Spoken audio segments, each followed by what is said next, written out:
So we finished up the last video with me drawing this red squiggle line.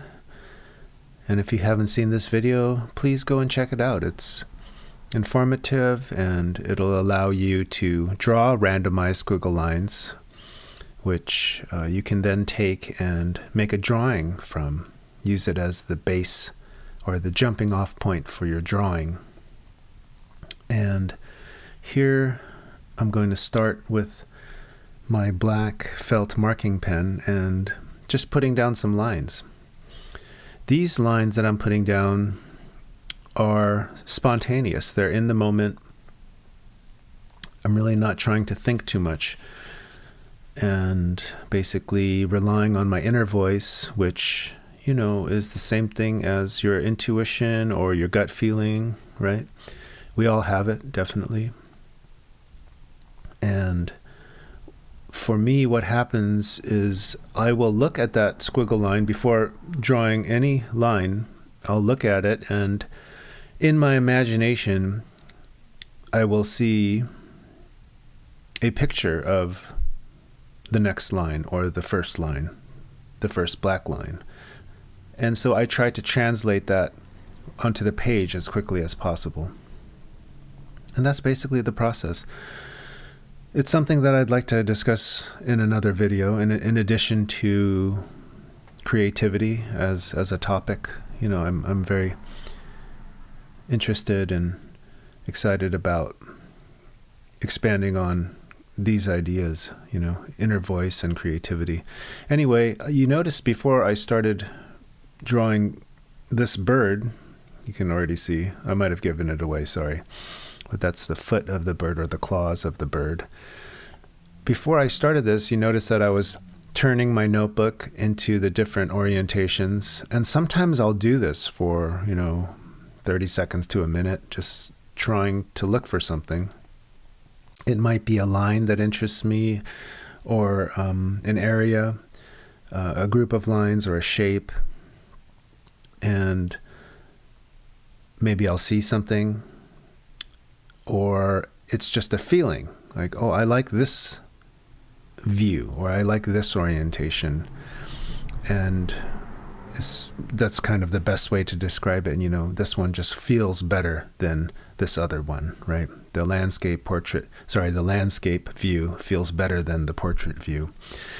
And it's, it can, most of the time I can do it pretty quickly and within, 10, 15 seconds. I don't want to spend too much time doing that. And so basically I found, when I looked at the orientation that I moved forward with, this portrait orientation, I basically saw that bird. And it happens a lot. I don't know what it is about that jagged line, but whenever I have a jagged squiggle line, and there's a triangular shape in there, as you can see where the beak is of this bird, I immediately start seeing the head of a bird. And that's just personal bias. And sometimes I'll move forward with it. Other times I won't, I might draw some more spontaneous lines. I might choose a different orientation. But this one, I sort of thought that I could maybe make an interesting pose, or that shape on the right hand side was kind of interesting. I didn't really know what to do with it, but that makes it more attractive, sort of the mystery of what can happen, right? And here basically, after I made the decision to start drawing the bird, or I saw it and I made the decision to start on, drawing that claw, the foot of the bird, I moved from that more intuitive state to a more thinking, logical, analytical state.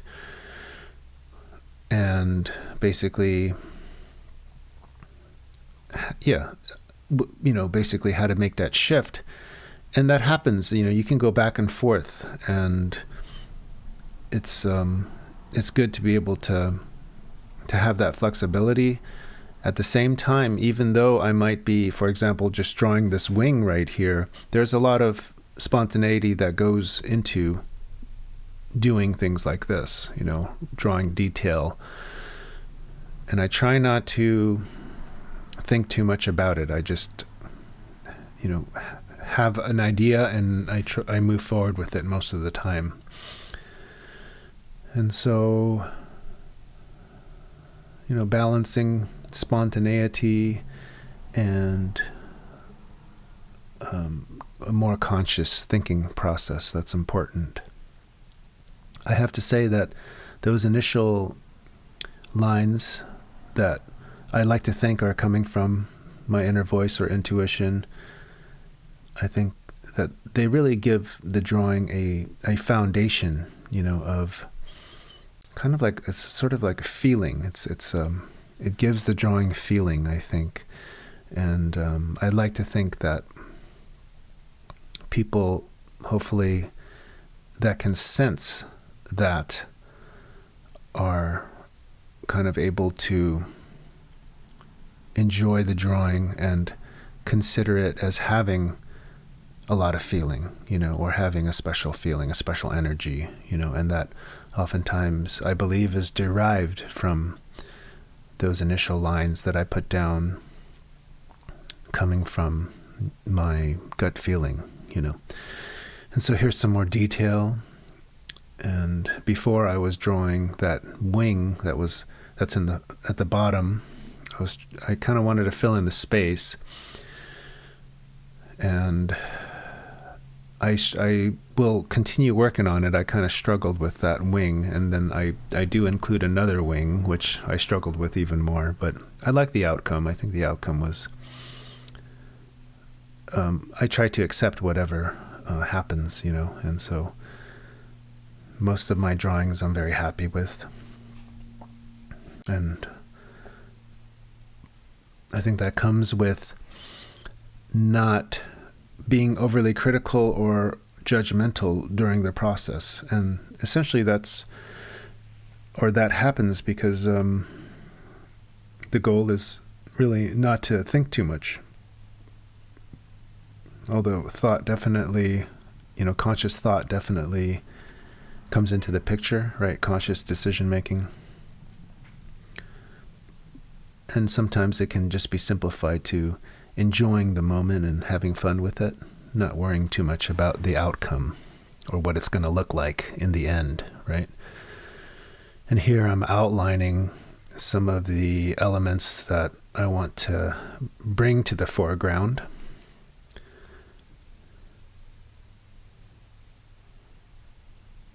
I was going to speak a little more about the expression of this bird, of this little bird. And I didn't notice it when I was drawing, but saw it a couple days later when I looked through my journal. And I really thought that came out nicely in terms of something that I wasn't really intending. Maybe it was in my unconscious, I'm not sure. But the expression of that little bird basically is in its mouth, and how the line is kind of wobbling a little bit. I wanted to show that he's, ready to fight. He's firm and resolute. And so I have that little downward angle, or the downward arc, at the edge of the mouth, of his mouth, with that wrinkle there. Or not the edge of the mouth, but the corner of the mouth, right? There's that downward slope. But leading up to it is a little bit of a wobble. And I really thought that was showing something subtle and something very nice, which you can kind of look at as making his expression or his emotion a little more complex than just, a little bird with a big heart who has his game face on, ready to fight. There's a little bit of apprehension, I think, as a result of that wobbly line, very slightly wobbly line there is apprehension or maybe fear, concern, given that his opponent here is much bigger than him, right? And he has a big task ahead of him in terms of this impending battle, right? So here, I often do this in my drawings. I include this graphical element or graphic element of radiating lines or kind of stripes, in the background and, kind of also maybe in the foreground. But this is actually, that just kind of makes me think as I'm watching this right now. These lines right here that I'm shading, and I think I'll do one more down here. Yes, these would have been, I think I could have made it even better by overlapping the little bird's head feathers, these last two beams, sunbeams. And that would have given a greater sense of kind of dynamic depth, with those radiating lines, the sunbeams coming from behind the larger bird's head and in front of the little bird's feathers, right? The head feathers there of the little bird. So that would have been I think that would have been really cool. And here I'm trying to work on that other wing of the big bird, the background wing, and I kind of just gave up on the detail that I was trying to do in the foreground wing, and I just shaded all this in here, which is fine. I think it's all right. I think it turned out okay. So the idea, I guess, was to kind of create this feeling that the big bird was using both of its wings to try to maybe grab the little bird, And so there it is. I thought about the possible title for this. Maybe, I don't know, there'll probably be a copyright issue if I called this Angry Birds or something like that. But maybe David and Goliath or something of that nature, right? Angry Birds or David and Goliath. So this is the first talk-through or walkthrough of my drawing process, and I hope you enjoyed it. And I'd like to do more of these. These are really fun. And stay tuned. I'm going to have a lot more drawings and other art explorations on this channel, so I appreciate it. Thank you very much.